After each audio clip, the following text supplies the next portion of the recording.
How are we? So happy hump day for the vast majority of you, especially our Aussie crew. This is going to be a podcast a little bit out of the normal order that we do things. And the reason I'm doing this podcast is because we just got a very, very good question off one of our fantastic clients. I'm not going to name the person other than just to say the person's an absolute legend, and I think everyone will benefit from me giving a wider approach to this question rather than just answering the question verbatim to this person. So guys, let us know if you're coming into this one live, and we're going to be kicking off in 2 minutes. And rocking and rolling. How's your morning been, guys? Look at these kings and queens coming into this episode. I love it. I love it. I love it. I'm here to help you out on your beautiful pump days, guys. I hope the week's traveling along well. So who we got in here? All right, Tezza, what's going on, brother? Hope you've had a beautiful start to your day, mate. Likewise, Chriso, you big legend. We got Kimmy in here. Kimmy's just getting as consistent as some of these boys in this group. I love it. So, Danny Troutman, what's going on, mate? I hope you've had a beautiful morning. Causa, coming off the back of a third interview yesterday. Hopefully it went well, brother. Ez is in here. Good morning, Coach Ez. You're looking fresh. Have you gotten a bit more sleep? Yes, I have. Now that the mastermind's finished, it's definitely a little bit of extra space reclaimed, Des, so it's really nice. Hello, Bobby. How are you, legend? Looking at getting stuck into some surgery soon, mate. I hope it's going well. Marky Atherton. Yes, brother. I loved your workout pick the other day. I hope you're well. I can't see who this is, but good evening. And Ash Sonta, how are you, mate? All right, we got a few people watching on live, so I'm just going to get stuck straight into this, guys. All right, so let's do it. On the count of 5, 4, 3, 2, and 1. Welcome back to the Better Body Academy podcast.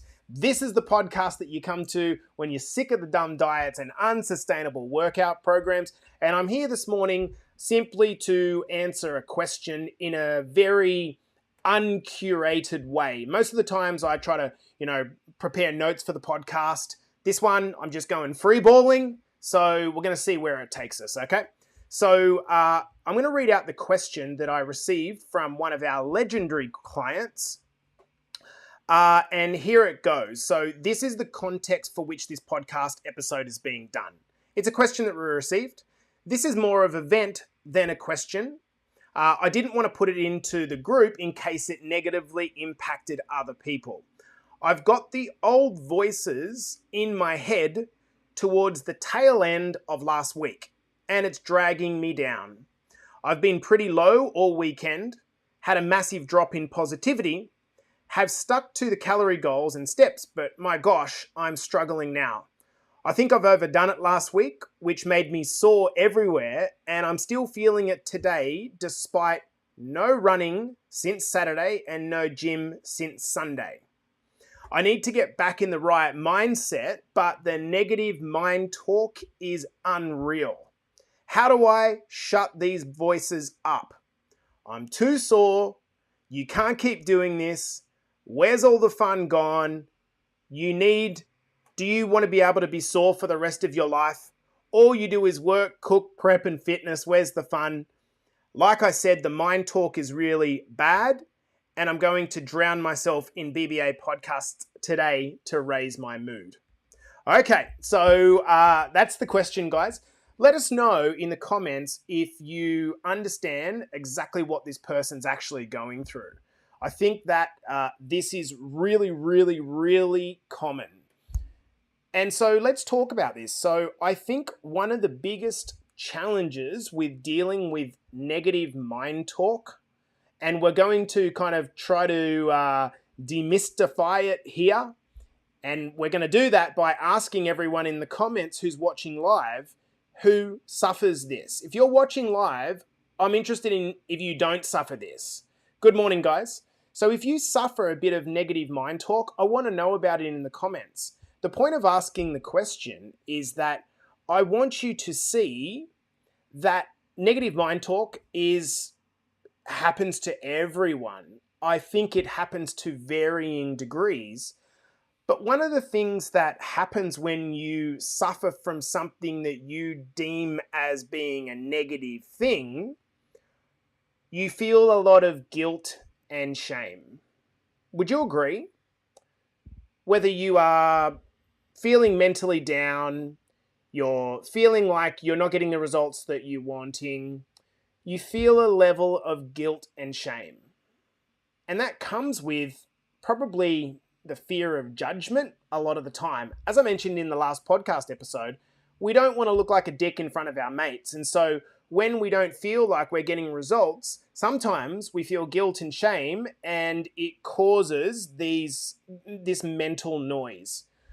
So the first thing I want to say here is just to let you know that you are not the only person that suffers this. Every single person, including myself, suffers this. And I, of all people, feel like I am delusionally optimistic about my future and my life. But I still suffer this. So the first thing is knowing that you're not alone. Because when you feel like you're the only person that suffers from this thing, that exacerbates the problem. So let's just make it known to anyone listening or watching on replay. Negative noise is very much coming with the territory. Okay? So then, what's the problem with this ongoing negative noise? Like, what actually can happen here? Well, for me, it becomes a bit of a self-fulfilling prophecy.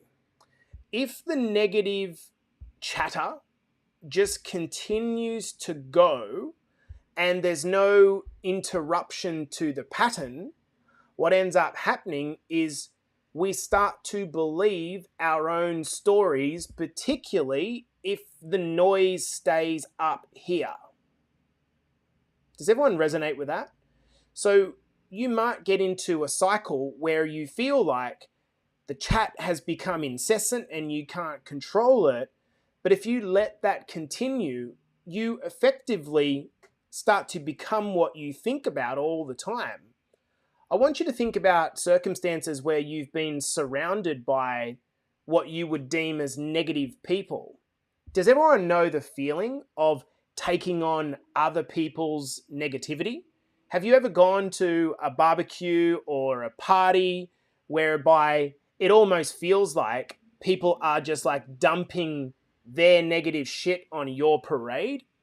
And the problem was, you're kind of not feeling great about it as it is, and you're trying to dissipate it, and you can't, and you end up taking upon their negative stuff. Well, the same is true. If you keep the incessant chatter going, then it's going to continue to become a self-fulfilling prophecy in your life.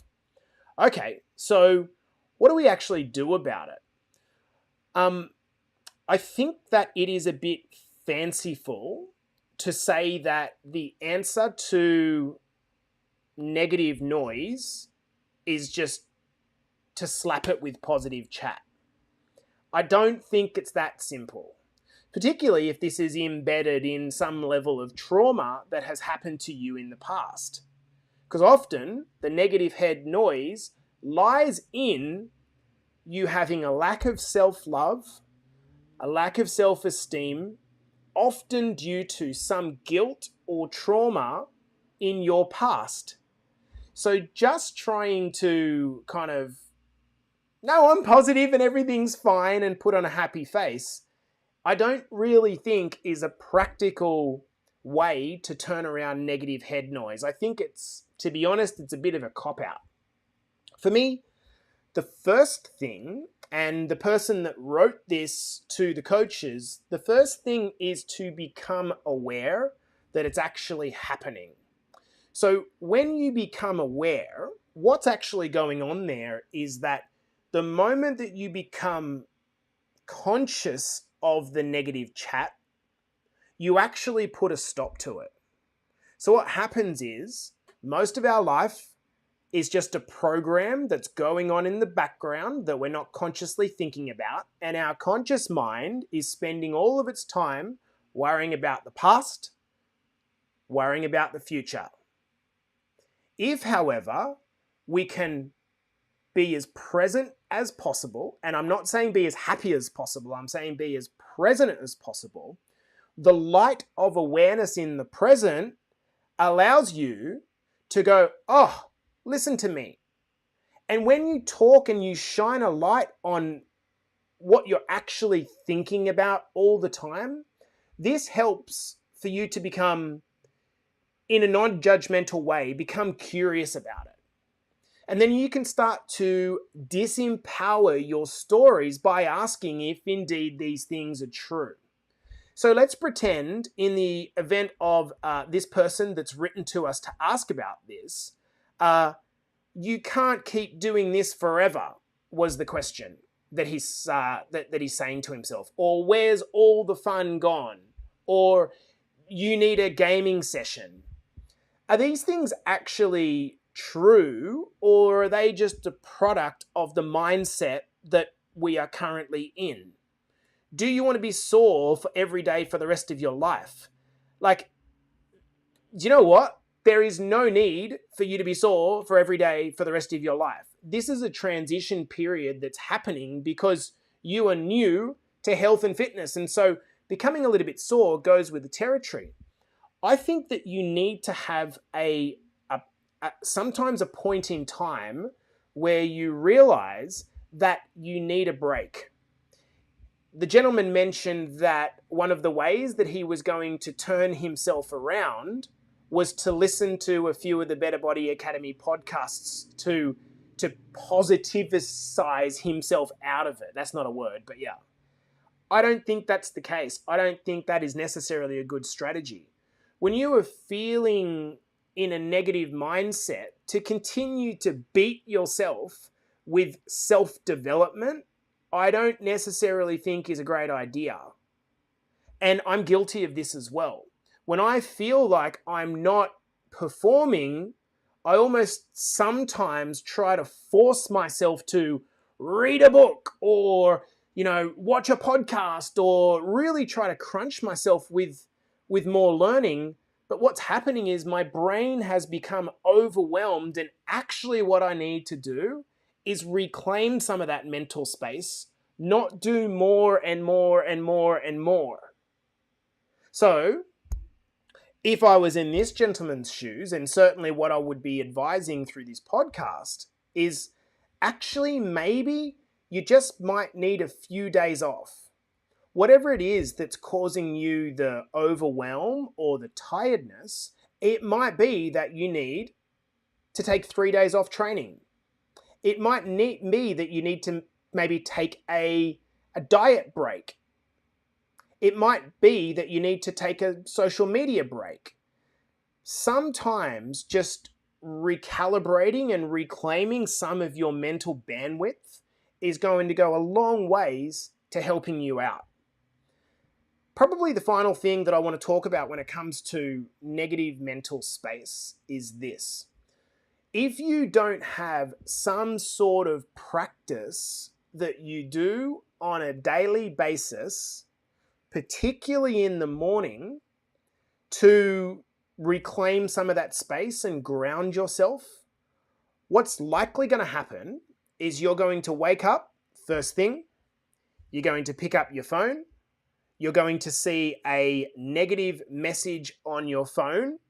You're going to react to that the moment that you get up, and that's going to set in place a cascade of dominoes that are going to keep continuing throughout the course of your day. And that's because the first thing that you actually did when you woke up was checked your phone. And so you're actually waking up on someone else's terms. You're reacting as the very first thing you're doing. For me, this is the importance of having some sort of an empowering morning routine.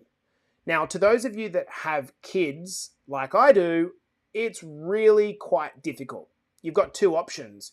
You either get up super early before the kids get up, or alternatively, you get the kids on their way to school or whatever they're going to do, and then you take just 5 minutes to reclaim some of your mental space. Maybe do a meditation, a short breath meditation, or a bit of a visualization around trying to ground yourself.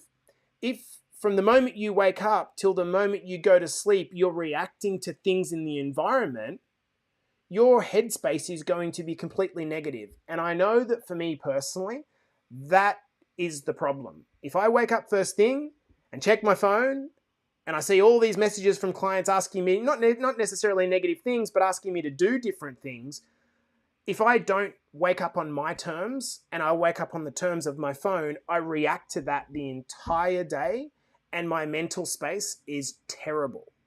If, however, I start the day on my terms, it might start with a stretching session. It might start with a 20-minute walk. It might start with a gym session. It might start with literally sitting down in the corner of my house for 5 minutes, just listening to some soft music and just breathing. We have to have a practice. I think of it almost like making your bed. If every day you get out of bed and the sheets stay unmade, I almost think of that as an analogy in my mind where unless you pull the sheets back up, your whole day just becomes super, super messy. So I want you to think of your meditation, whatever you want to call it. I don't want to go into specifics of what you should do because I think that when we become more aware, we will gravitate towards something that works for us, whether that's a meditation or a stretching session or a gym session, and we start to feel that this is therapeutic. So what I want you to do is ask yourself, right now, given so many of you it's the morning, are your bed sheets all over the place and unmade? In other words, what I'm asking here is, are you right now about to enter the day and everything's fucking all over the place? And what capacity are you going to have empowering language and empowering thoughts over the course of today if that's the state in which you start the day? Does this make sense, guys? I want to say that this is the exact reason we have a mastermind program to try to combat this exact phenomenon that this gentleman is experiencing. What happens is when you lose a substantial amount of weight, I think that what's going on is your body is progressing at a rate far quicker than your mind can progress. Losing weight is actually really quite simple and quick. It's almost like demolishing a house. But changing your mindset requires rewiring your nervous system, and that does not happen overnight. It's a gradual process that often takes quite a few years to get your head around. This is why we have a mastermind program to try to help people to cope with the fact that, okay, I might have got some physical results, but how do I go about making sure that the mental noise that I'm suffering doesn't turn into some self-sabotage and lead me down the wrong track, ultimately taking me off course? Okay, I'm going to leave the podcast there, guys. I hope that was beneficial in a way. This has been the Better Body Academy podcast. The podcast you come to when you're sick of the dumb diets and unsustainable workout programs. And of course, I'll see you in the next episode.